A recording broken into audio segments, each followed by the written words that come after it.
If you're a small business owner who's looking to hire their first employee, but you're not exactly sure what to do, where to start, or what all to consider, this is the video for you. Today, we're going to be talking about all the steps necessary and all the things that are going to go into hiring a new employee. First of all, congratulations on growing your company to the point where you need to bring on someone else. Very exciting stuff. But second of all, it can be a little intimidating. So we're going to break it down to before, during, and after the interview process, and we're going to go through all the details that you need to go through to be able to hire the right person, bring them onto the company, make sure you're doing it in the right way every time. My name is Carter. I've hired countless amount of people throughout the years, and so these are all the tips and tricks that I wish I knew starting out that I'm going to pass on to you. Before we get started, my name is Carter Doyle.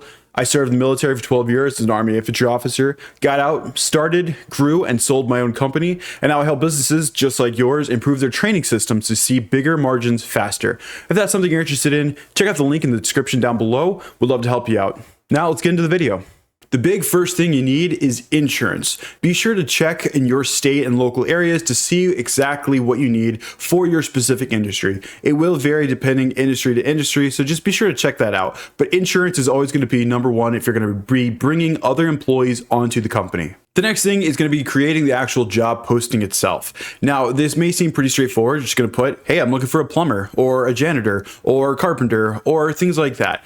However, this is actually a great time to start putting that system into place and pre-sorting people. So the job listing should be more than just vague descriptions of what you're doing. Let's get very specific and let's start spelling out what you're looking for. So in the job posting itself, some of the things you should be thinking about and writing down for this should be: 1, what's the title of the actual job? 2 is what's the compensation for it? 3 is what's the pay structure? Do they get paid weekly? Are they paid bi-weekly? Is it monthly? 4th is what kind of job is it? Is this a Monday to Friday? Is this a 9 to 5? Is it weekends only? Is it swing shift? Is it night shift? Is it part-time? Things like that. Put that in there.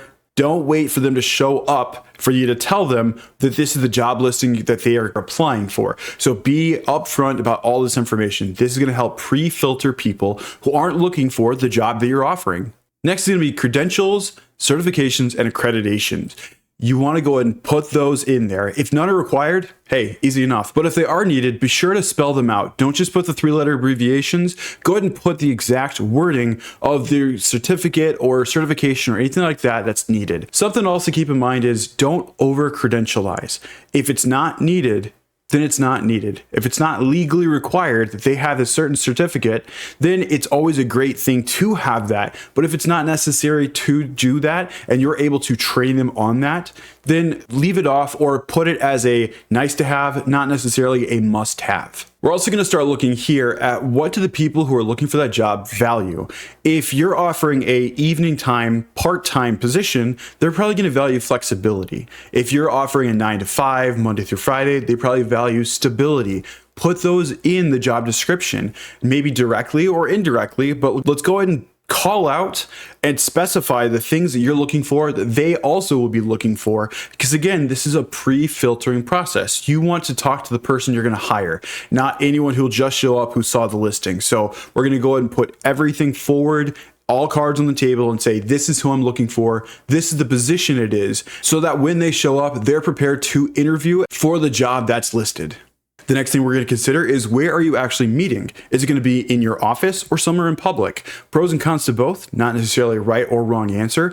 In your office, it's much more intimate, it's much more personal. They come in, they can see the place where they'll be working, or at least where the headquarters is. So that can be good. It can also be a little intimidating for people walking into your building. So pros and cons. Meeting in public is a lot more informal, a lot less pressure put on them. So it can be a little more comfortable, but it's not as formal, like we just said. So it, depending on the job posting, that might be a good or bad thing. A note I'll give you is, if you're going to do it in the lobby of like a coffee shop, be sure to buy a coffee before going there, so they can't just say you're loitering. Something I've learned throughout the years. So buy a coffee, sit down with it, so that way you're a patron there and they can't kick you out for loitering. So just a tip, not 100% effective, but it can really help. Another thing is, if you're going to go in public, what I want you to do is go to that location at the time and day you're going to be doing the interview. So let's say you're going to be going to, again, we'll just use the example of Starbucks at 6 o'clock on Mondays, right? I want you to actually go there physically at 6 o'clock on a Monday. Maybe that's a big rush for that Starbucks. If that's the case, well, then you need to find a new location. However, if you go there, talk to the staff, and they tell you that generally it's pretty slow during this time, or that, you look around, you don't see it's too busy, and they confirm, yeah, this is about right for this time, well, then great. You found a good spot that you can do the interviews. If it's super busy, again, just find a new location. And that just is more of the due diligence needed before you post the job listing to start getting applications coming in. Another thing is I want you to start considering what you want them to wear. Now, that can sound a little strange, but all I mean is this a super casual, wear t-shirts and jeans?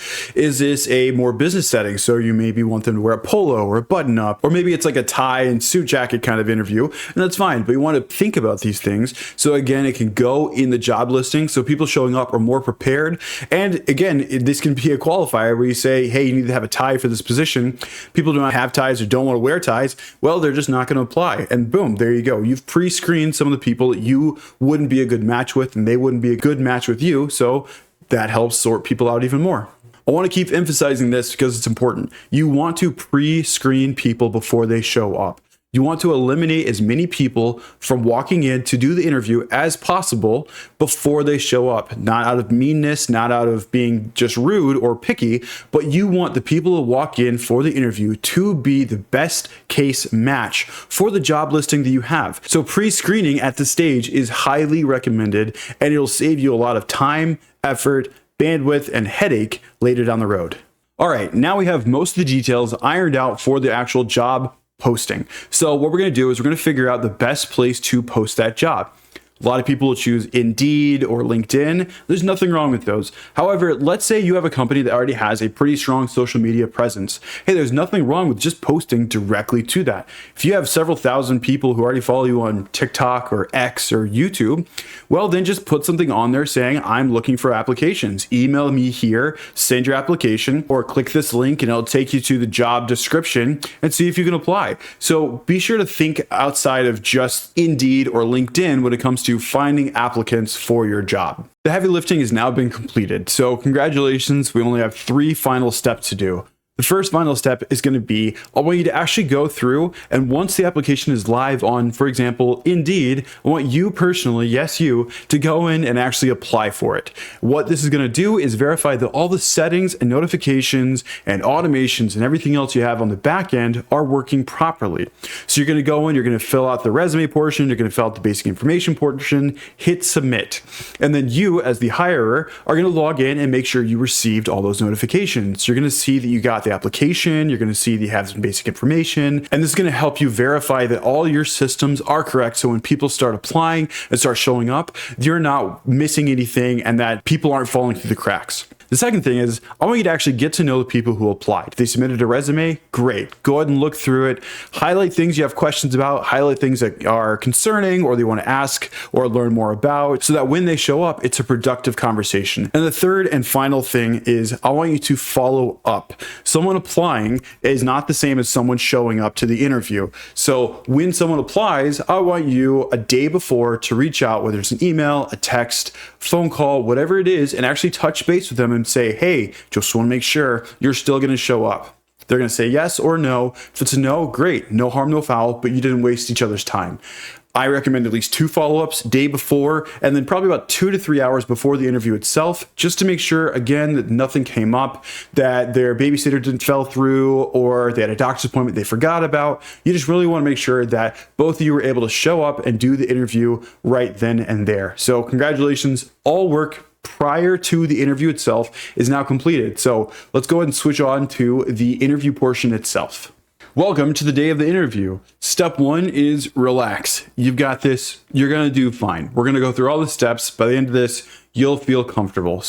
And if that doesn't help, after a few iterations of this, you'll be very relaxed. So take a deep breath. We got this. Let's go ahead and go through the steps you're going to do on the day of the interview, though, to fully prepare for the interview. First thing you're going to do is determine what you're going to wear. Now, here's the rule I want you to go by. You're going to wear as nice, if not one notch better, than what they are going to wear on a day-to-day basis. So, for example, let's say that the job is a very casual job. It can just be a t-shirt and some jeans every day. Not a problem at all. I want you to wear that or throw on a polo. Let's say every day they need to show up in a polo and some jeans. Okay, great. I want you to throw on some khakis or a button-up shirt.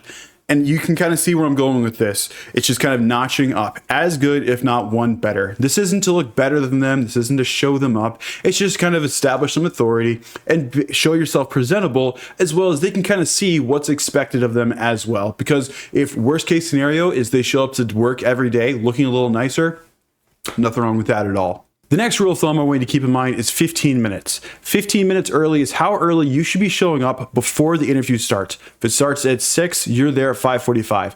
A lot of people like to show up about 5-10 minutes early, which is good and great, and that's what you should hope for. But you want to be the first one there. So whether it's in a meeting room, in an office, in a coffee shop, whatever it is, 15 minutes is the rule that we're going to go by. Now that you're actually in the spot where you're going to be conducting the interview, let's go over what to bring with you to the actual meeting.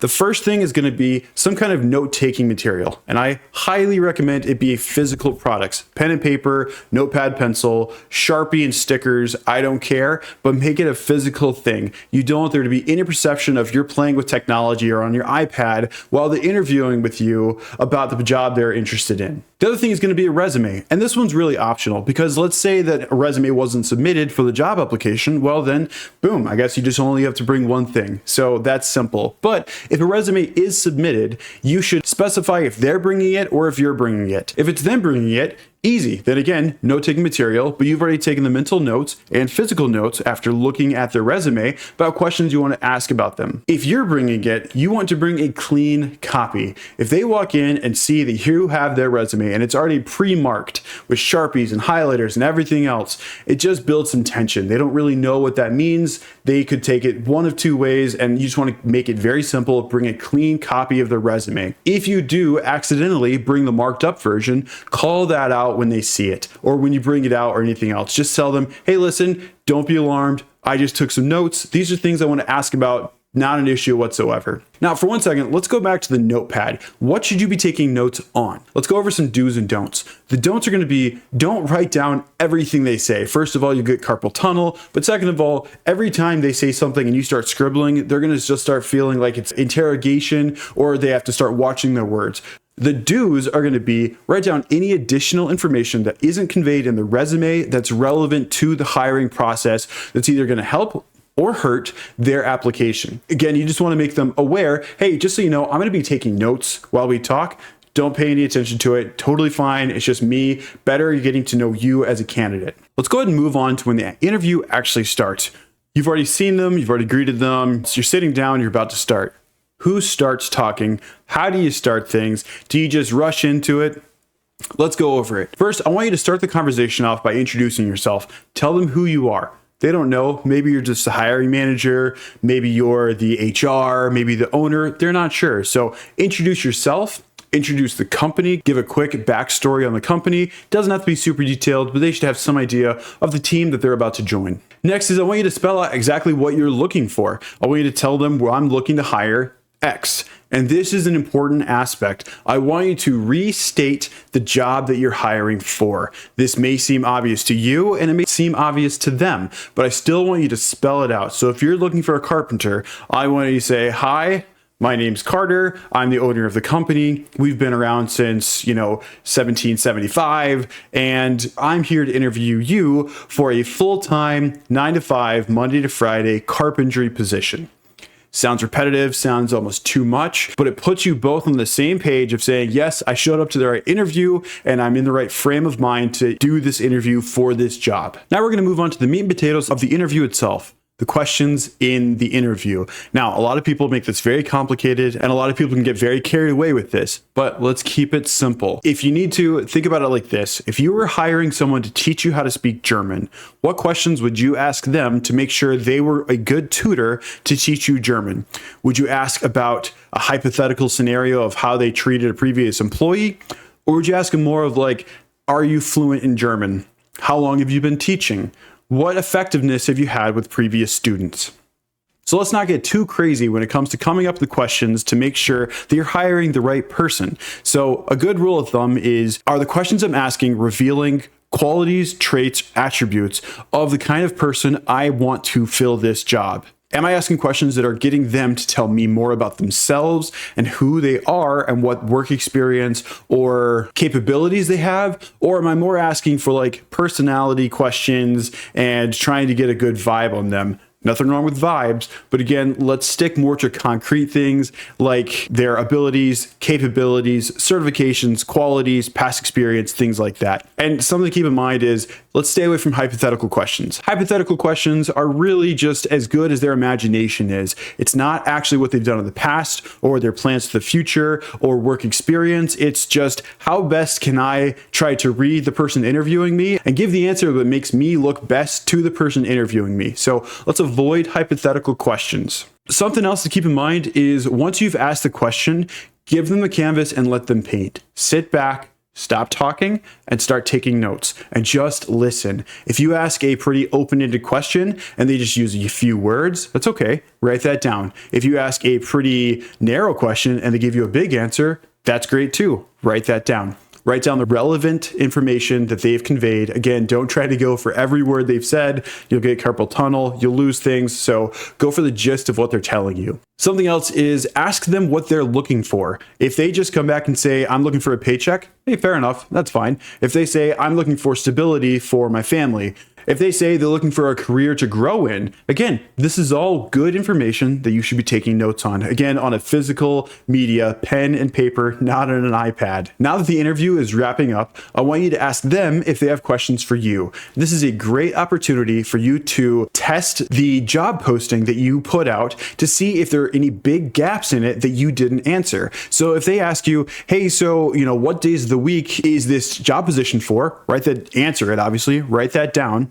And be sure to update the job posting to reflect that information. Some of those questions are going to be very personalized, so this is not really something you can update on the job posting, but some of it's really good information and feedback on what questions aren't being answered that are easily answerable on that job posting.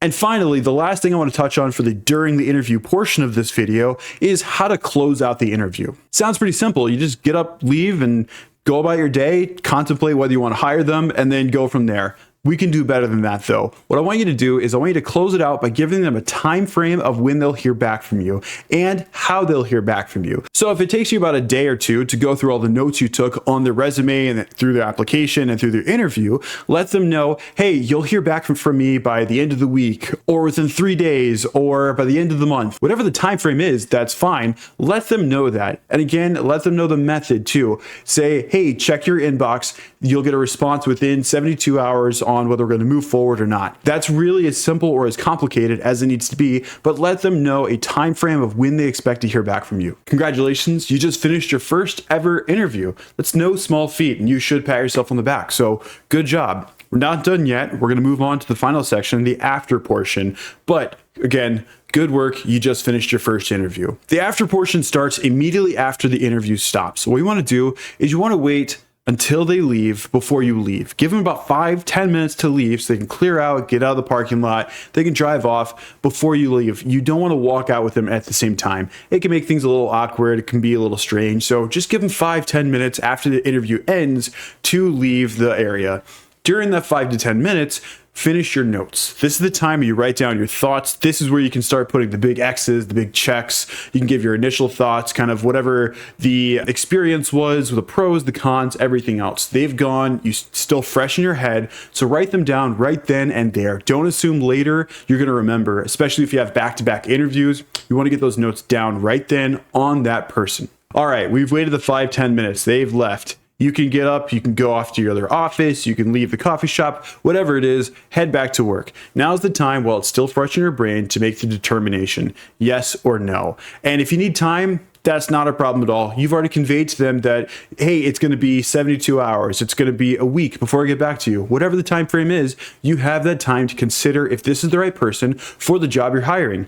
Now that you've done that, they're really only going to fall into one of 3 categories: accept, reject, waitlist. Accepting the position can be pretty simple, but we need to do a little work before sending out that email and congratulating them with it. What you're going to do first is make sure you have the offer fully ironed out. What I mean by that is if during the course of the interview they said that they're comfortable doing the job exactly as positioned, great. You should have some basic information like when do they start, who do they meet, when they get there, where do they meet you, what kind of benefits were agreed upon, things like that. However, if over the course of the interview, things were brought up and there was a negotiation on price, start date, say they have a vacation coming up that they can't cancel on, so they say, I'm not available until, next month. Great, that's again in your notes. So just have all that stuff prepared and whatever was agreed upon and whatever you're comfortable with, have that ready. So when you give them a call, send them an email, send them a text, whatever it is, you have all that stuff and you're not having to scramble to either make it up on the spot or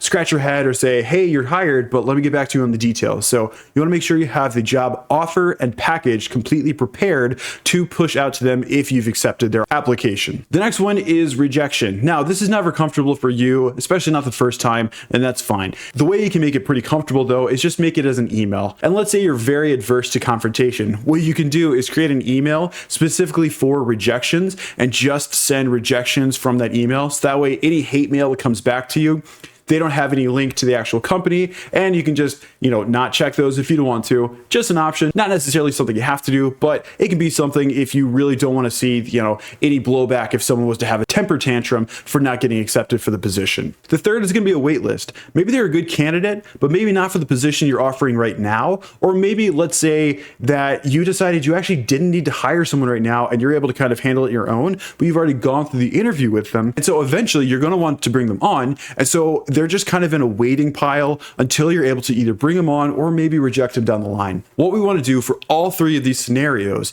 is respond. There's no ghosting allowed, okay? We're getting rid of that. We are responding to every single person and letting them know, yes, no, not right now, okay?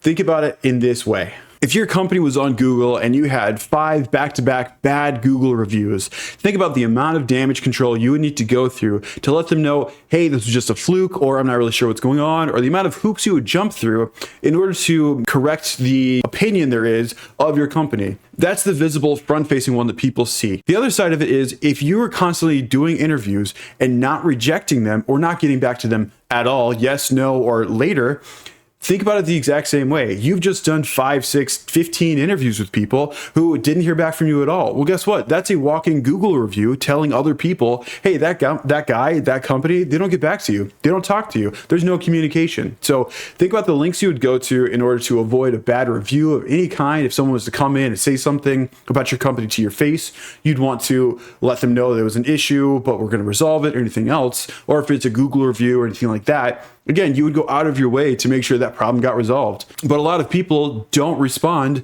to rejected interviews.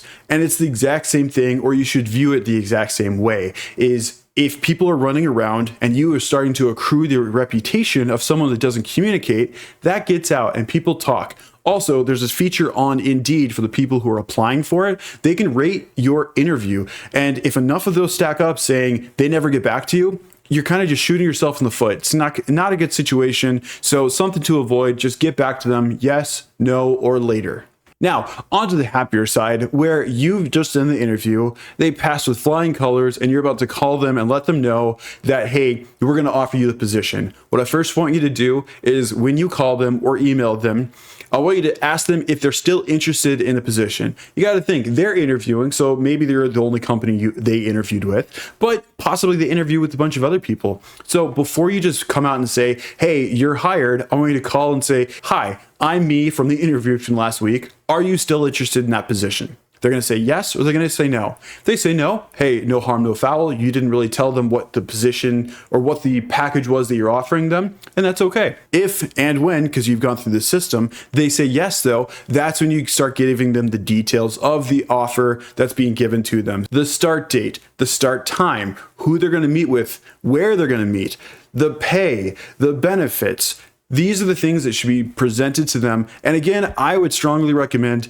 that you, again, tell them exactly what the job is that they're being hired for. They're going to say, yeah, I just accepted the offer, but it's just one more time of you saying in their mind, this is the position and this is the job you're being hired for. Now that they've said yes and you officially have your first employee, there's really only a couple things left to do. One of them is going to be send them all the legal documents required to get them set up into the payroll system. Go ahead and send that out to them before they show up for the first day, so that way they can pre-fill it out, start collecting whatever legal documents they need so they can submit it on time for you, because hey, they want to be paid on time, let's be honest. And the very last thing is I want you to start keeping internal metrics, and here are the basic ones. And if you'd like more information about what these should look like, how to measure these, how to assess them, be sure to follow the links in the description, schedule a call. I'd love to be able to help you out with that. But here are the basics. The first is going to be conversion rate. I want you to look at how many people signed up for an interview and how many people showed up to the interview. Then I want you to look at how many people did it take going through the interview process before you found the right candidate. This is all data that's going to help you in the future to help adjust the job posting to better hewn that down to make it more precise, so you can reduce the amount of time it takes of listing a job posting and hiring the right qualified candidate. The next metric I want you to look out for is time to hire. What is the time between the initial interview, you saying yes to them saying yes to you, and them starting? That's going to fluctuate quite a bit, but there's going to be a trend there, and I want you to keep note of that, because if you can get the amount of time it takes for you to determine yes or no on a candidate down, then that's another element of being able to hire someone sooner. Because what you don't want to be stuck in is, I need someone right now, but I'm currently in a 30+ day window of being able to hire someone. So it's just one of those metrics that's really going to help you out. And the third is going to be, I want you to track for 30 days the amount of people who stay with you. If you've only hired one person and he stays with you through the 30 days, it's 100% congratulations. Once you start hiring more people though, I want to keep a track of how many people stick around through 30 days. That's going to be useful information, because it's going to let you know if you're attracting the right people or if you're delivering on what's promised in the application process. So that's it. Congratulations. You just hired your first employee. In the world of business, that's a big deal, and you should be proud of yourself. So good work. Again, thank you so much for watching all of this. I really do appreciate it. If this has been helpful, please give it a like, share, subscribe, leave a comment. Let me know if there's anything else that I missed, or if there's anything else you'd like feedback on. If there's more information you'd like, please feel free to follow the links in the comments. Schedule an appointment. I'd love to help you out and kind of tailor this process to your specific company if you need it. So thanks again. Be good. God bless. I'll see you in the next one.